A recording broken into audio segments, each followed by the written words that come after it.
Hi friends, price Lord. எல்லாம் எப்படி இருக்கீங்க? நல்லா இருக்கீங்களா? ஓகே ஃப்ரெண்ட்ஸ், இன்னைக்கு ஆரோக்கியமான சட்டங்கள்ல 59வது சட்டம் பார்க்க போறோம் ஃப்ரெண்ட்ஸ். என்ன சட்டம்னா கொலை செய்யக்கூடாது.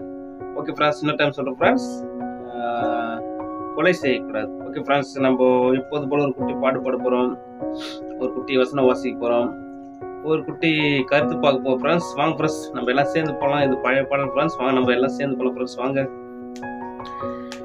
தெய்வன்பின் ஜீவியமே, தெய்வதாசருக்கு அவசியமே. தெய்வன்பின் ஜீவியமே, தெய்வதாசருக்கு அவசியமே. ஒருவரில் ஒருவர் அன்புடன் இருந்தான், உலகம் எமை எடுத்தே. ஒருவரில் ஒருவர் அன்புடன் இருந்தான், உலகம் எமை எடுத்தே. இயேசுவின் சீஷர்கள் இவர்கள் என்றே சாட்சி பகர்ந்திடவே, மெய் சாட்சி பகர்ந்திடவே. தெய்வன்பின் ஜீவியமே, தெய்வதாசருக்கு அவசியமே. தெய்வன்பின் ஜீவியமே, தெய்வதாசருக்கு அவசியமே. ஓகே ஃப்ரெண்ட்ஸ், ஒரு குட்டி பாட்டு பாடிட்டோம், ஒரு குட்டி வசனம் வாசிக்க போறோம் ஃப்ரெண்ட்ஸ். இந்த வசனம் எங்க இருக்குன்னா யாத்திராகமம் 20வது அதிகாரம் 13வது வசனம் ஃப்ரெண்ட்ஸ். சின்ன வசனம் தான். கொலை செய்யாதிருப்பாயாக. 10 கட்டளைகள்ல ஒரு கட்டளை ஃப்ரெண்ட்ஸ். இன்னொரு டைம் சொல்ற ஃப்ரெண்ட்ஸ், யாத்திராகமம் 20வது அதிகாரம் 13வது வசனம். கொலை செய்யாதிருப்பாயாக.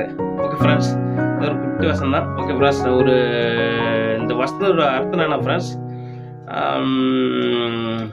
கடவுள் மோசேக்கு ஒரு 10 கட்டளை கொடுக்குறாரு. அந்த கட்டளைகளில் முக்கியமான ஒரு கட்டளை என்னன்னா கொலை செய்யாதிருப்பாயாக. நம்ம யாரும் கொலை செய்யக்கூடாது ஃப்ரெண்ட்ஸ். இதான் இந்த வசனத்தோட குட்டி கதை. நம்ம எல்லாமே இப்போ இது தெரியும். இது ஒன்றும் மறைபொருளான ஒரு வசனம் கிடையாது ஃப்ரெண்ட்ஸ். ஓகே ஃப்ரெண்ட்ஸ், நான் ஒரு குட்டி தாட்ஸும் கூட ஷேர் பண்ண விரும்புகிறேன் ஃப்ரெண்ட்ஸ். கொலை செய்யறதுக்கு 2 முக்கியமான காரணங்கள் நிறைய காரணங்கள் இருக்கலாம். ஆனால் நான் 2 முக்கியமான காரணங்கள் கூட ஷேர் பண்ண விரும்புகிறேன் ஃப்ரெண்ட்ஸ். கொலை ஏன் செய்கிறாங்க, எதனால் கொலை செய்கிறாங்கன்னா 2 முக்கியமான காரணம் ஃப்ரெண்ட்ஸ். ஒன்று ஃபர்ஸ்ட்னா கணவன் மனைவி அவங்க வேறொரு தொடர்பில் தவறான ஒரு உறவில் வாழும்போது அது கொலை செய்ய வாய்ப்பு இருக்குது ஃப்ரெண்ட்ஸ். ரெண்டாவது என்னன்னா சொத்து பிரச்சனை, அண்ணன் தம்பி அப்பா அம்மா அந்த சொத்து பிரச்சனை, சொத்து பிரிக்கும் போது அவங்க என்ன பண்ணுறாங்க, அவங்க பொறாமைப்பட்டு அவங்கள கொலை செய்கிறாங்க ஃப்ரெண்ட்ஸ். ஓகே ஃப்ரெண்ட்ஸ், இது 2 தாட்ஸ் தான். இது கொஞ்சம் ப்ரீஃபாக பார்க்க போகிறோம் ஃப்ரெண்ட்ஸ். ஃபஸ்ட்டு தாட்ஸ் என்னன்னா ஃப்ரெண்ட்ஸ், கணவன் மனைவி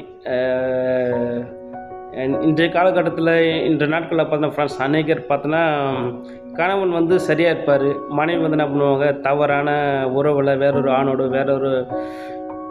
அவங்க தொடர்பு, அதாவது உடலுறவு அந்த தொடர்பு இருக்கும்போது ஆண் என்ன பண்ணுறாரு, எனக்கு துரோகம் பண்ணிட்டா அப்படி சொல்லிட்டு அவங்க மனைவி கொலை செய்கிறாரு. சில பேர் என்ன பண்ணுறாங்க, பெண்கள் கூட பார்த்தோன்னா பெண்கள் கரெக்டாக இருப்பாங்க, ஆண்கள் என்ன பண்ணுவாங்க, வேறொரு மனைவியோட வேறொரு பெண்ணோட தொடர்பு இருக்கும்போது பெண்கள் என்ன பண்ணுறாங்க, அவங்களுக்கு கொலை செய்கிறாங்க.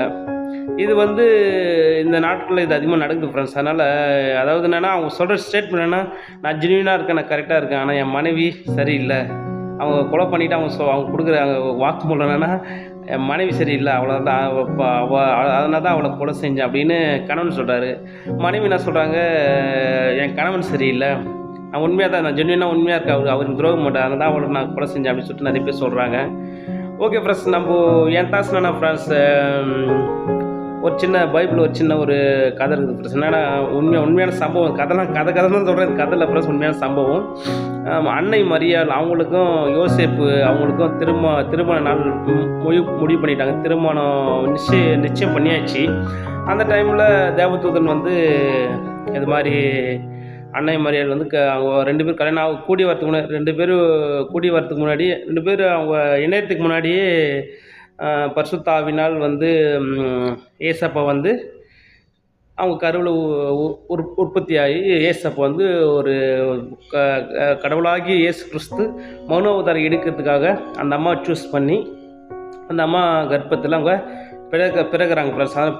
பிறக்கிறதுக்கு முன்னாடி பார்த்தீங்கன்னா அவங்க கர்ப்பமாக இருக்கிறாங்க. அந்த டைமில் பார்த்தோன்னா இந்த விஷயம் எல்லாம் தெரிஞ்சு போச்சு, எல்லாம் தெரிஞ்சிச்சு. கடைசியில் யோசேப்புக்கு இந்த விஷயம் தெரிஞ்சிச்சு. யோசேப்பு தெரிஞ்சோடனே யோசேப்பு என்ன பண்ணுறாரு, அவர் நீதிமானாக இருந்தார் ஃப்ரெண்ட்ஸ். அவர் அந்த அந்த மத்திய 1வது அதிகாரத்தில் படித்து பார்த்தீங்கன்னா, யோசேப்பு நீதிமானாக இருந்ததுனால் அந்த அந்த அன்னை மரியாதை அவமானப்படுத்த மனதில்லாமல் ரகசியமாக தள்ளிவிட அவர் யோசனையாக இருந்தார் அப்படின்னு சொல்லிட்டு அந்த வசனம் அந்த கதையில் இருக்குது ஃப்ரெண்ட்ஸ். ஏன் அப்படின்னா ஒரு நீதிமானாக இருந்ததுனால ஏன் அவங்க நம்ம அவமானப்படுத்துகிறோம், அவங்களை நம்ம கெட்ட குணம் தான்,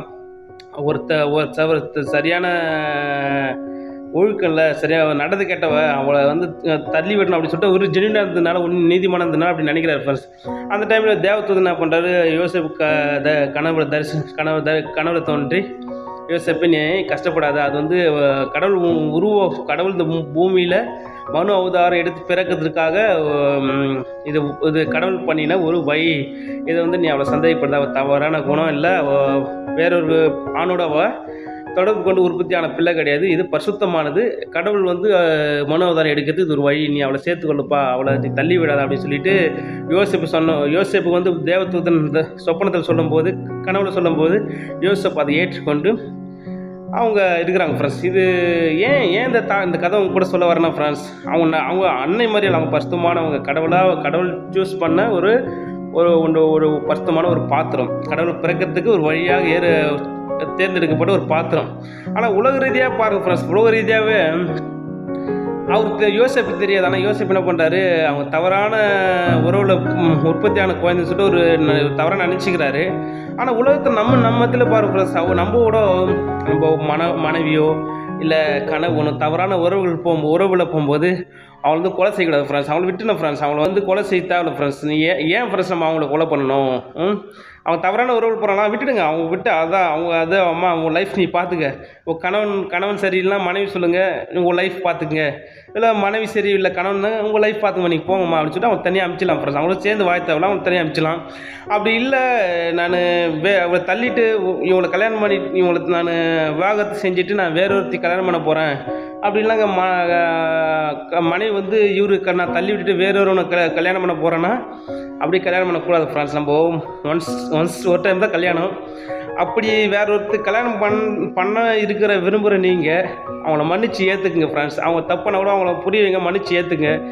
நீங்கள் உங்களுக்கு நல்லா நான் உங்களுக்கு நல்லா கான்ஃபிடென்ட்டாக நான் கல்யாணம் ஆகாமல் இருக்கிறேன் அப்படின்னு சொன்னால் நீங்கள் தனியாக இருக்குது ஃப்ரெண்ட்ஸ். ஏன்னா இந்த மனைவி போட்டு வர மனைவி எப்படி இருப்பா, வர கணவன் எப்படி இருப்பான்னு நமக்கு தெரியாது ஃப்ரெண்ட்ஸ். ஏன்னா இந்த உலகம் மோசமான உலகம்.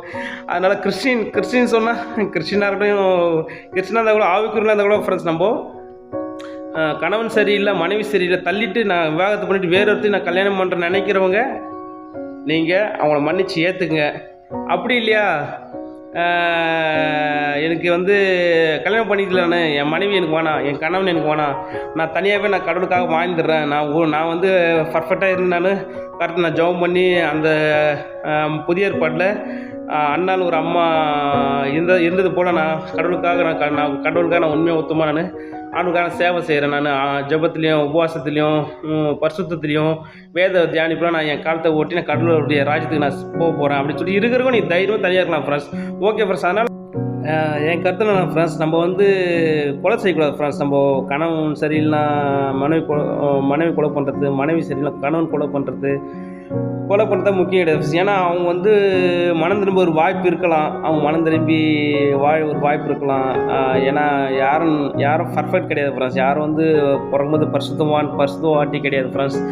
அதனால் பிரிஞ்சு வேணாம் தப்பே கிடையாது. அதனால் அவங்க கொலை பண்ணுறது அது வேணாம் ஃப்ரெண்ட்ஸ், அது வேணாம். ஏன்னா அவங்களுக்கு கடவுளே ஒரு வாய்ப்பு கொடுக்குறாரு. கடவுளே எத்தனையோ பாவிகள் பைபிள் நமக்கு தெரியும், நிறைய சொல்லி வெளியே போட்டுருக்கு ஃப்ரெண்ட்ஸ்.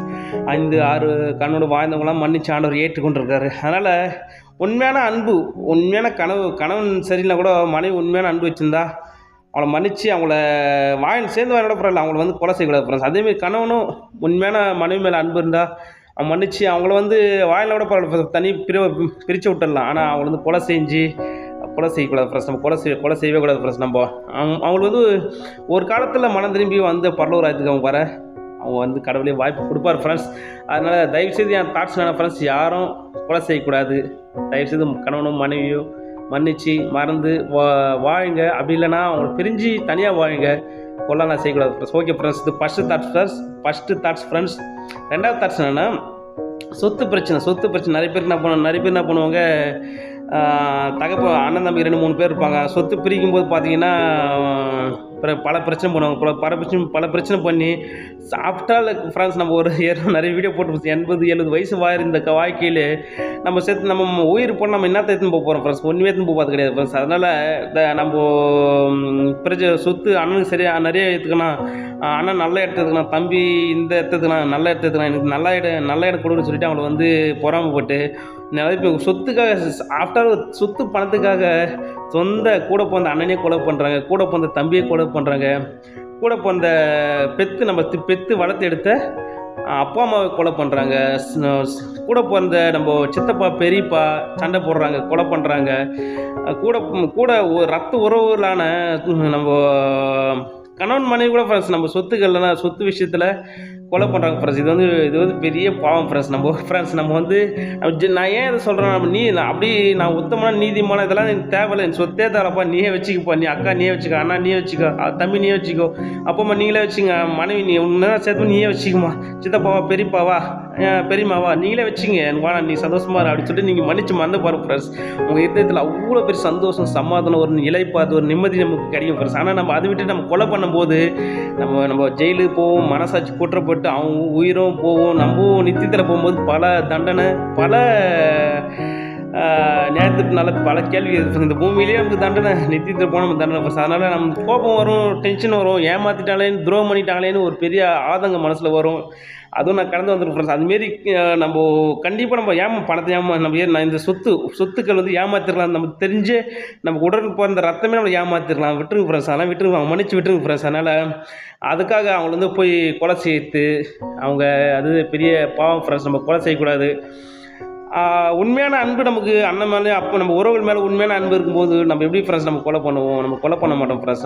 அதனால் அவங்கள மன்னிச்சு விட்டு அவங்க எதுக்குனாங்கன்னா துரோகம் போட்டாலும் போய் நேரம் ஃப்ரெண்ட்ஸ். நம்ம விட்டு போகிற நீதிமான உத்தமனாக இருந்து பாருங்கள், அவங்களுக்கு கிடைக்காத தாவீது ஒரு வசனம் சொல்லியிருக்காரு ஃப்ரெண்ட்ஸ். சங்கீதம் பார்த்தீங்கன்னா, அவர்கள் திராட்சை ரசமும் தானியமும் பெருகி இருக்கிற காலத்தில் படுகிற சந்தோஷத்தை காட்டிலும் அதிகமான சந்தோஷம் நீர் எனக்கு கொடுத்தின்னு சொல்லிட்டு தாவீது சொல்கிறார் ஃப்ரெண்ட்ஸ். அப்போ அப்படி மன்னிச்சு பாருங்களா, நீங்கள் அவ்வளோ ஒரு நாள் மறந்துருப்போம்னா கூட பரவாயில்ல ஃப்ரெண்ட்ஸ். நமக்கு சந்தோஷமாக நமக்கு இளைப்பார் சந்தோஷமாக நிம்மதியாக கஞ்சி கூழ் குடித்தா கூட நம்ம நிம்மதியாக இருப்போம் ஃப்ரெண்ட்ஸ். அதனால் அதுக்காக அப்பா அம்மா உடன் பிறந்தவர்கள் சொந்தம் போது நம்ம கொலை செய்யக்கூடாது ஃப்ரெண்ட்ஸ். அதனால் என் ரெண்டாவது தர்ஷனா சொத்து பிரச்சனைக்காக நம்ம யாரும் கொலை செய்யக்கூடாது ஃப்ரெண்ட்ஸ். நம்ம மன்னிச்சு அவங்கள விட்டுணும் ஃப்ரெண்ட்ஸ். அவங்களுக்கு ஒரு மடங்கு சந்தோஷம் நமக்கு 100 மடங்கு சந்தோஷம் கடவுள் கொடுக்க வல்லவராக இருக்கார். ஒருவேளை அவங்க காட்ட காசு பணம் சொத்து அதிகமாக இருக்கலாம், நம்மளோட ஒன்றுமே இல்லாமல் இருக்கலாம், ஆனாலும் கடவுள் நமக்கு அதிகமான சந்தோஷம் சமாதானம் நிம்மதி நமக்கு அவர் தருவார் ஃப்ரெண்ட்ஸ். அதனால் ஃப்ரெண்ட்ஸ் என் தாட்ஸ் என்னன்னா, சொத்துக்காக நம்ம யாரும் கொலை செய்யக்கூடாது ஃப்ரெண்ட்ஸ். ஓகே ஃப்ரெண்ட்ஸ், நான் 2 தாட்ஸ் சொன்னேன் ஃப்ரெண்ட்ஸ். ஃபஸ்ட்டு மனைவியோ கணவன் சரியில்லாம் கொலை செய்யக்கூடாது ஃப்ரெண்ட்ஸ். ரெண்டாவது என்ன, சொத்துக்காக பணத்துக்காக நம்ம ரத்த உறவுகள் நம்ம கொலை செய்யக்கூடாது ஃப்ரெண்ட்ஸ். ஓகே ஃப்ரெண்ட்ஸ், மன்னிச்சு போவோம். அவங்க ரசிக்கப்படுறது ஒரு வாய்ப்பாக இருக்கும், மனதில் ஒரு வாய்ப்பாக இருக்கும். கடவுள் எல்லாரையும் மன்னிக்கு தான் அவர் மனதில் பார்த்தா அவர் காத்திருக்கிறார் ஃப்ரெண்ட்ஸ். அப்போ கடவுளே நம்ம அமைதியாக இருக்கும்போது அப்படியே கடவுள் துரோகம் மட்டும் கொலை செஞ்ச பூமியில் ஒருத்தர் உயிரிழக்க முடியாது ஃப்ரெண்ட்ஸ். எல்லாம் துரோகிகள் தான், எல்லாம் தவறின மனிதர்கள் தான். பழைய ஏற்பாடு பசங்க எடுத்தாலும் சரி, புதிய ஏற்பாடு பசங்க எடுத்தாலும் சரி, அநேக விஷயம் தவறுகள் தான். ஆனால் அதை கடவுளே ஒரு வாய்ப்பு மனம் திரும்பி வர அவரே தண்ணு கொடுக்கும்போது நம்ம ஏன் ஃப்ரெண்ட்ஸ் நம்ம கொலை பண்ணோம், ஏன் அவங்களுக்கு வாய்ப்பு கொடுக்குறது ஃப்ரெண்ட்ஸ். நம்ம உண்மையான அன்பு நம்ம வச்சிருக்கும் போது நம்ம கொலை செய்யக்கூடாது ஃப்ரெண்ட்ஸ். ஓகே ஃப்ரெண்ட்ஸ், இந்த தாட்ஸ் நமக்கு பிரோஜனமாக நம்புகிறேன். Okay friends, bye friends, make a nice day, god bless you, bye friends, bye.